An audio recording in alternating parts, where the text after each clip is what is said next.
Bonjour à toutes et à tous, c'est Stéphane pour la chaîne Foilier. Je vous remercie de me retrouver chez moi et donc chez vous. C'était un plaisir de recevoir Mourad Guichard hier pour ironiser un tout petit peu sur cette cartographie de l'extrême gauche par le Média Frontières. Et hier, j'ai affirmé quelques petites choses. Je tourne cette vidéo absolument dans la foulée parce que je me doute que certaines personnes vont me demander des preuves de ce que j'ai avancé. Lorsque on va sur cette cartographie, on va l'analyser là aujourd'hui sous deux spectres. Un sous le spectre de ces anomalies, parce qu'il y a des anomalies absolument dingues. Hein. Et puis ensuite, on va aussi l'analyser, on va même d'ailleurs commencer par ça, sous le spectre des textes.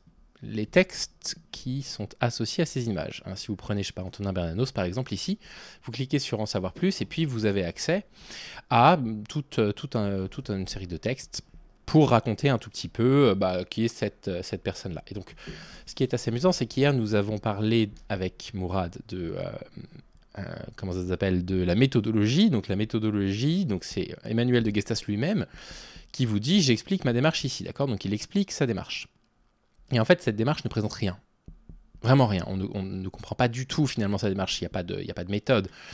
C'est simplement un pamphlet idéologique. Il dit l'extrême gauche se fait entendre de plus en plus brillamment dans le débat public. Lol.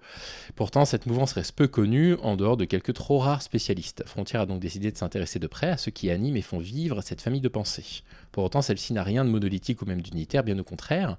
Mais elle a, en dépit de ses diverses nuances de rouge et de noir, couleurs traditionnellement associées à elle, un ennemi commun, la droite. Ou plutôt, pour reprendre son langage, l'extrême droite. Alors, quand on voit la façon qu'ils ont de définir l'extrême gauche, on va revenir dessus, on peut quand même douter de leur compréhension, juste de leur compréhension de ce qu'est la gauche, l'extrême gauche, la droite et l'extrême droite. Ainsi donc, des néo-féministes, on va vraiment revenir là-dessus, ça va vous faire rire, aux islamo-gauchistes. Ok. L'islamo-gauchisme vraiment utilisé premier degré, enfin c'est le judéo-bolchevisme des années 30, quoi. C'est terrible d'utiliser ce genre de choses. Des écologies radicaux, lol, on va en reparler aux anarchistes, des activistes LGBT, ils n'y sont pas, aux associatifs pro-migrants, des trotskistes aux insoumis, qu'ils soient journalistes, associatifs, influenceurs, élus, militants, intellectuels, universitaires ou simples nervis, tous communiquent dans un antifascisme militant, revendiqué, assumé et parfois violent. On ne cesse d'avoir des faits divers qui montrent que ce sont des personnalités d'extrême droite qui tabassent, qui menacent, etc. Mais bon, bref. Tous veulent, chacun à leur manière, faire table rase du passé, et en dépit parfois d'antagonismes internes, ils savent, le sont intéressant de se retrouver côte à côte face à l'ennemi fasciste. Cette cartographie de presse de 500 entités vise à l'exhaustivité, lol, mais est également interactive. Cela signifie que vous, chers lecteurs de Frontières, pouvez y contribuer si vous détenez une information susceptible de pouvoir l'enrichir. Vous allez voir que c'est peu de le dire. Parce que l'extrême gauche française a une nette tendance à se radicaliser ces dernières années. Incroyable que des membres de l'extrême droite disent ça. Flirtant parfois avec l'action directe, c'est-à-dire la violence pure et simple, il apparaît d'utilité publique de la connaître, de comprendre son histoire, son fonctionnement et ses acteurs. C'est pas les militants d'extrême gauche qui font brûler des maisons de maires d'extrême droite avec leur famille à l'intérieur. C'est les militants d'extrême droite qui font ça avec les maires d'extrême gauche. Hein. La cartographie est donc un outil réalisé en open source, c'est-à-dire en source ouverte, merci, car l'extrême gauche a, pour une large partie d'entre elles, pignon sur rue. Non mais c'est invraisemblable. Enfin, je veux dire, ils ont l'impression que les médias de gauche et d'extrême gauche sont plus visibles que les médias d'extrême droite. Ils ne cachent nullement leur activisme, parfois d'ailleurs subventionné par un État qu'elle assume de piller pour mieux subvertir, voire le détruire. On ne sait absolument pas à quoi il fait référence.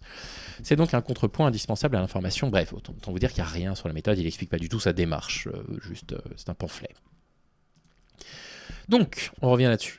On clique ici sur Simon Bouchereau. Et ça vous donne quelques petites informations. Alors, je ne me suis pas amusé à tout vérifier, mais j'en ai fait une vingtaine. Je vais vous donner 4 exemples. Vous prenez par exemple la fiche d'Aude Lancelin, et puis vous prenez le texte d'Aude Lancelin, et vous allez sur un site comme GPT-0, par exemple, qui a pour objectif de vous dire si le texte que vous avez sous les yeux est un texte écrit par un être humain ou par une intelligence artificielle. Et dans un cas sur deux, on voit ce genre de choses.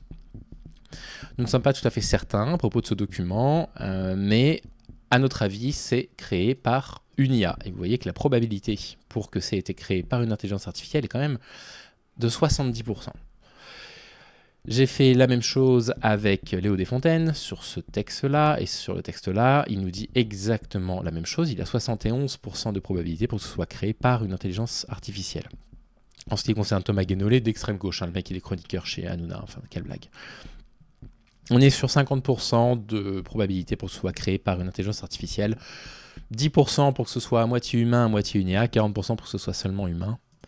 Et enfin, l'association Emmaüs, il y avait un long texte, là j'étais à peu près sûr de moi, bon voilà, 63% de probabilité pour que ce soit créé par une intelligence artificielle. Ce que ça dit, c'est que les intelligences artificielles n'arrivent pas à vous dire que c'est créé par des humains, parce qu'il y a probablement un grand nombre d'articles qui ont été produits par une intelligence artificielle, ce qui renforce encore l'idée que les personnes qui travaillent à Frontières sont tous sauf des journalistes. C'est une plaisanterie. C'est une plaisanterie, vouloir faire un travail exhaustif, entre guillemets, pour présenter ce genre de choses, c'est vraiment une blague. Et puis alors, dans le summum de l'incompréhension, on l'a un peu évoqué avec Mourad hier, mais c'est toujours bon de le rappeler. Prenons par exemple les néo-féministes. Alors, vous savez ce que c'est le néo-féminisme ? Le grand discours de l'extrême droite, pour ne pas paraître trop bigot, c'est de dire, nous, ce qui nous gêne, c'est pas le féminisme, nous, ce qui nous gêne, c'est le néo-féminisme. À l'époque, les femmes, elles avaient raison de lutter pour leurs droits, mais aujourd'hui, il n'y a plus vraiment de droits fondamentaux. Allez voir en Iran, en Afghanistan, blabla, vous connaissez ça par cœur. Regardez la vidéo des dossiers du Foyer qui sort le 15 avril, elle est précisément sur ce sujet. Et parmi les néo-féministes, ils ont osé mettre le mouvement de libération des femmes, le MLF.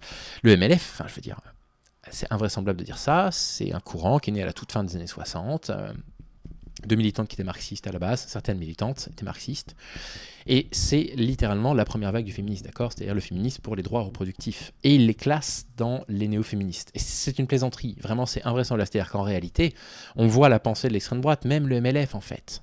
Même le MLF, il est déteste. Donc quand ils essayent de nous entuber, de nous enfumer sur les réseaux sociaux en nous disant mais non, nous le féminisme on est pour, c'est important, l'égalité entre les femmes et les hommes, mais elles l'ont déjà, hein, le féminisme avant c'était bien, c'était important, et bien en réalité, quand on rentre à l'intérieur de leur tête, on voit qu'ils mettent le MLF parmi le mouvement des néo-féministes. C'est terrible à dire. Mettre Salomé Saké en néo-féministe aussi est quand même relativement curieux, parce que le combat de Salomé Saké, c'est l'écologie. Quasiment exclusivement, enfin je veux dire, elle est en plein dessus, elle est de la génération des femmes qui s'intéressent énormément à l'écologie, certes. Il y a quelques émissions féministes sur Blast, hein, avec Salomé Saké, quelques-unes, mais enfin, voilà quoi, elle est plutôt écologiste que féministe. Il parle des écologistes radicaux. Alors vraiment, les courants d'écologistes radicaux sont des courants assez importants. On peut ne pas être d'accord avec leur mode d'action, mais néanmoins, il y a un moment donné où il va falloir réaliser que si demain on n'a plus de planète, il n'y a juste plus de vie possible. Et il existe effectivement des courants écologistes radicaux, ou en tout cas qui ont des modes d'action, on va dire, plus radicaux que d'autres. Extinction Rebellion a déjà effectivement fait quelques actions qui pourraient être qualifiées de radicaux. Mais quand vous voyez qu'ils mettent parmi les écologistes radicaux Europe Écologie Les Verts, c'est une plaisanterie. C'est-à-dire, c'est une plaisanterie, c'est invraisemblable de lire une chose pareille. C'est dire s'ils ne comprennent pas en fait ce dont ils parlent, ils sont complètement à côté de la plaque. Et il y a tellement d'exemples, on les a un peu cités, mais comment pouvez-vous expliquer qu'ils classent Dieudonné parmi les personnalités d'extrême gauche ? Comment un truc pareil est possible ? Enfin, je veux dire, s'il y a bien un courant politique qui a complètement blacklisté Dieudonné, c'est la gauche, en général. Et l'extrême gauche aussi. Dieudonné est considéré par le média Frontières comme une personnalité d'extrême gauche. Et vous voulez rire ? Soral aussi. Alain Soral considéré comme un militant d'extrême gauche. C'est risible. C'est risible, c'est pathétique. L'UNEF islamo-gauchiste, qu'est-ce que vous voulez que je vous dise ? C'est pathétique, vraiment, mais c'est à pleurer. Je ne sais même pas quoi dire, en fait, face à tant de bêtises, en fait, à une telle incapacité à comprendre les courants de pensée des gens. Enfin, eux, ils nous disent tout le temps, oui, mais les militants de gauche, vous dites tout le monde que tout le monde est d'extrême droite, mais déjà, c'est complètement faux. Puis en plus de ça, on est capable de comprendre les nuances qui existent. On connaît les nuances qui existent entre Marine Le Pen et Éric Zemmour. On sait très bien sur quelle position vont les distinguer ou pas. On n'a pas des grandes catégories comme ça, comme vous, où on va mettre extrême droite, tout le monde dans l'extrême droite. Et ça, du coup, c'est une parodie. Une vraie parodie de travail journalistique, entre guillemets. Ça n'a évidemment absolument rien de journalistique. C'est vraiment terrible de faire des trucs pareils.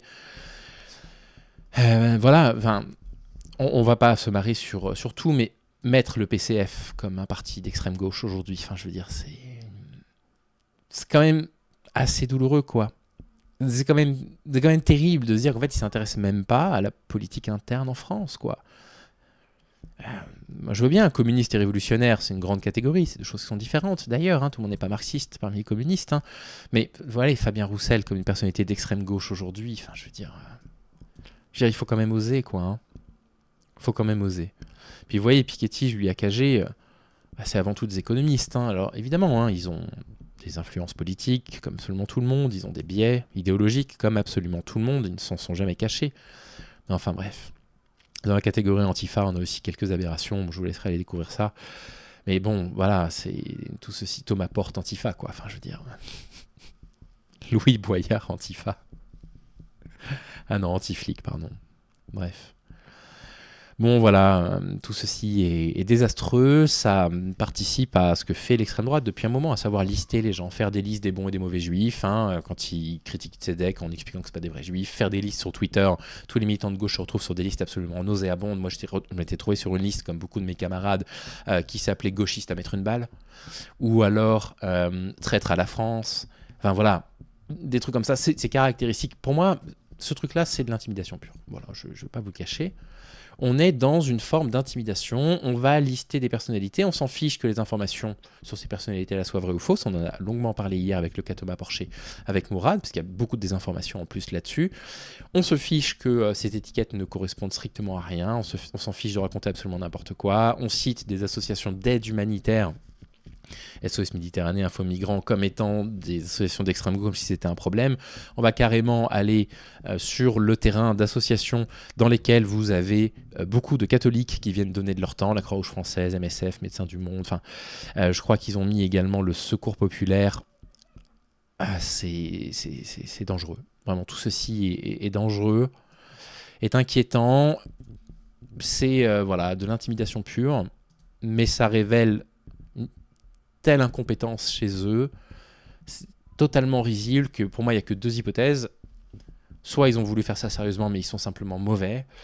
Soit ils ont fait ça par-dessus la jambe en espérant sur un effet de buzz. Et le buzz, ils l'ont, mais le buzz, il pourrait leur porter un coup sur le moyen terme parce que, bah voilà. Malheureusement, ce journal ne va tomber que dans les mains de personnes déjà convaincues qui vont y lire un nombre de bêtises incalculables dans lesquelles vous pouvez trouver sur des textes dans lesquels parfois il n'y a que 3 paragraphes, 3 fake news, 3 informations foncièrement fausses.